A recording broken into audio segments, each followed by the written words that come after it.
There has been a real backlash against GPT-5, and a lot of it is pretty understandable. But it's a genuinely smarter model. The difference is you just need to know how to prompt it. In this video, I'm going to show you how to get much better results from GPT-5, and I'm giving away a free guide. But this guide has a twist.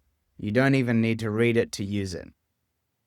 So if you look on YouTube, you can see all of these videos with people just saying that they're really disappointed and it was a disaster and that it's dumb. But people are kind of coming around. So people really didn't like the old models being taken away, and that's pretty understandable. If you learned really well how to use the old models like 4.0 or 03 and built workflows or systems around it, you'd be pretty pissed if you suddenly lost access to them and had to suddenly adapt to using a brand new model.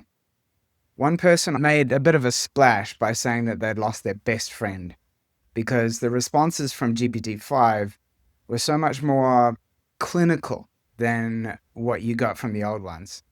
I can actually relate to that because I still think 4.5 was the most emotionally intelligent model I'd ever tried. And unfortunately, that was the one model they didn't bring back. Completely retiring old models is just dumb, and no software company in the world does that. If you're still using Windows 95, I say good for you. So they brought them back, except for 4.5, and you can find them in the model picker in the top left.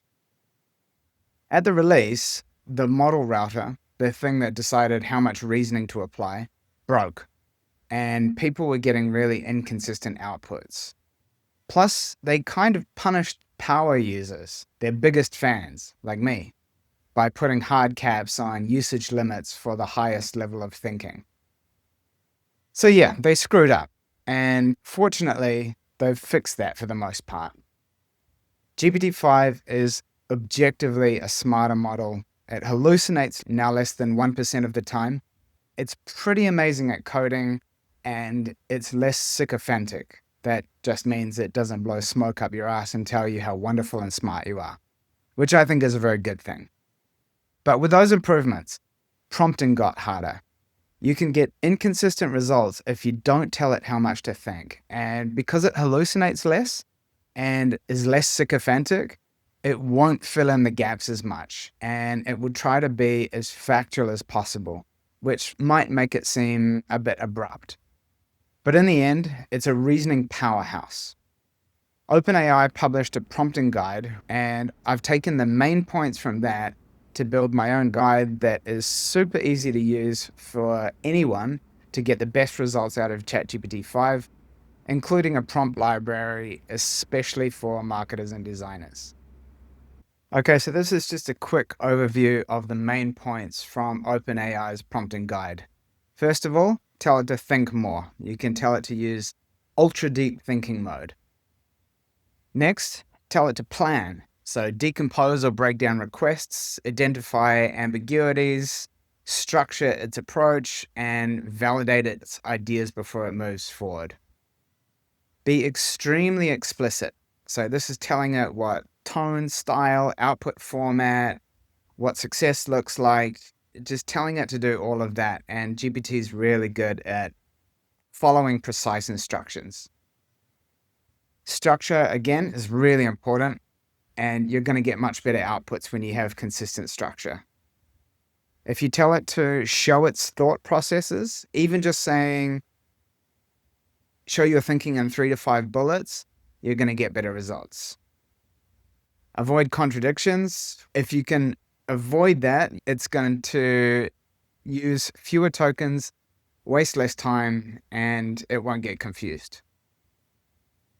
Telling it to iterate and self-evaluate by creating like a metric or a rubric, like a standard for judging its own outputs, it can then internally improve against that.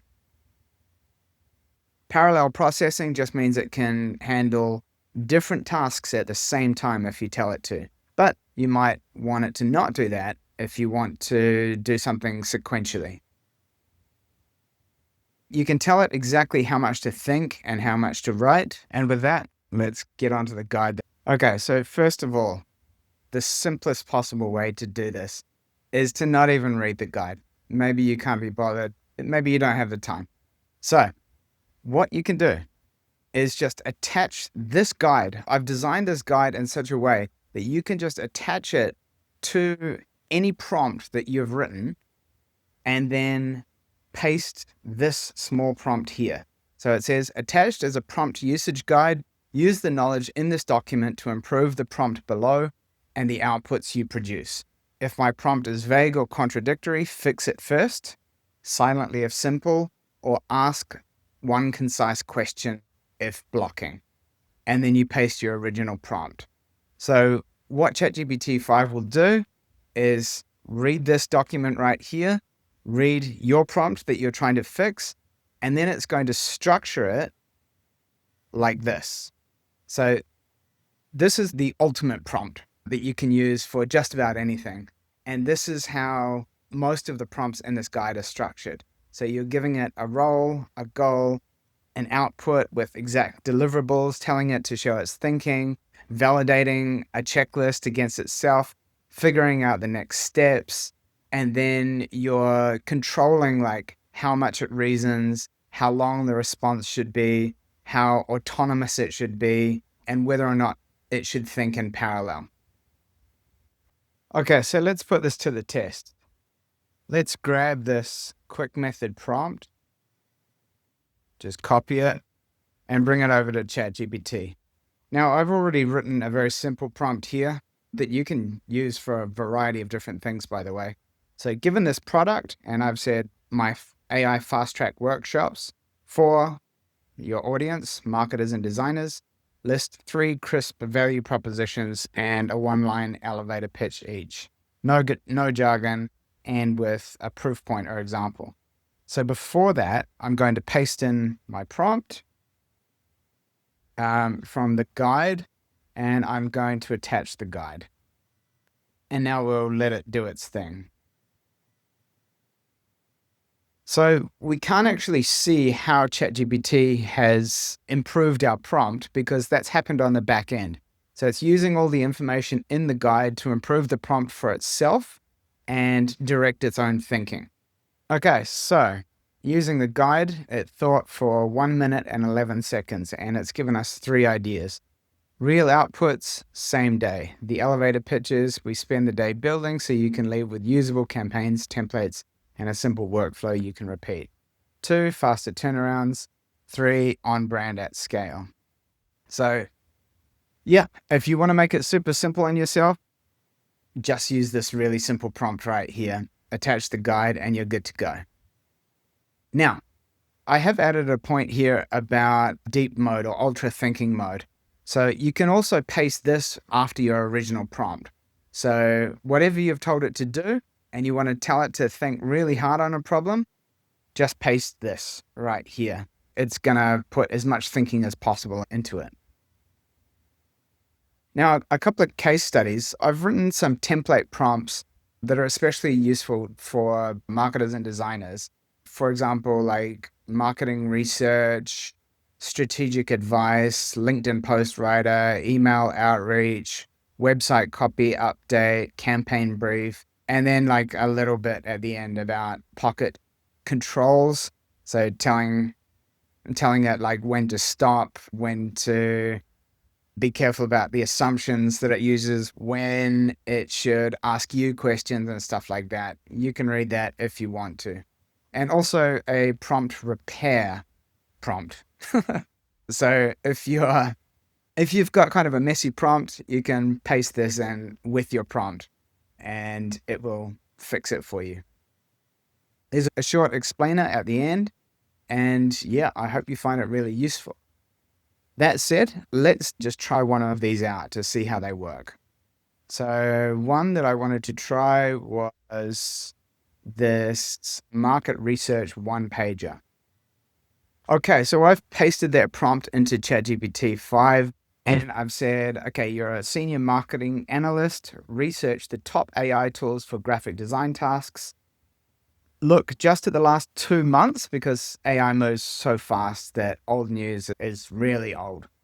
I've asked it to look worldwide, and I've told it to exclude super common and well-known solutions. Like, I don't want to hear about Midjourney or something like that. So let's see what it comes up with. Okay, so it thought for almost 3 minutes. It's written a summary. It mentions Leonardo and Kittle, which I don't know that much about, though I have tried them.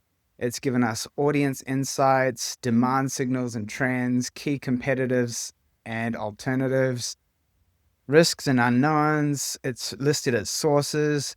It's given us exactly what its thinking was. So it's told us exactly how it got to these answers. It's validated its answer against its own checklist. So for example, the time frame was respected. The regions were worldwide. It knew that I was talking about avoiding Midjourney, Adobe, Canva, DALL-E, Runway, all of those typical tools. And then this was kind of a handful. So it asked me, if you want, I can turn this one pager into a bio guide. And I went, yeah, okay, sure. So it told me the best picks by tasks. So if you want posters, ads, blah, blah, blah, use Leonardo AI. If you want merch, labels, use Kittle. If you want vector-first icons, use Recraft, and so on and so forth. It tells you how to choose it, recommended tech stacks, gives you a setup checklist, some red flags, and it even gives you a cheat sheet table. And then once again, it gives you its links. Just for comparison, let's see what ChatGPT-5 non-thinking with just a really simple prompt, research top AI tools for graphic design tasks. So it answers super fast. And yeah, I mean, what you'd expect. Adobe Firefly, Midjourney, DALL-E, Recraft. Oh, it does mention Recraft, okay, and Kittle. So yeah, it gives you a nice summary, but I mean, just compare the depth of response that you get when you give it a really detailed prompt like this with great structure, telling it to do all this stuff. So there we have it. If you can't be bothered reading the guide, no problem. Just attach it, copy the first prompt that's in the guide and add that to your prompt, and you'll get better results from ChatGPT. I've tried to make this as simple for you as possible, but there are loads of other prompts in there that could be really useful as well. Anyway, the link to the guide is in the description below, so go ahead and download that, and thank you for watching. See you in the next one. Cheers.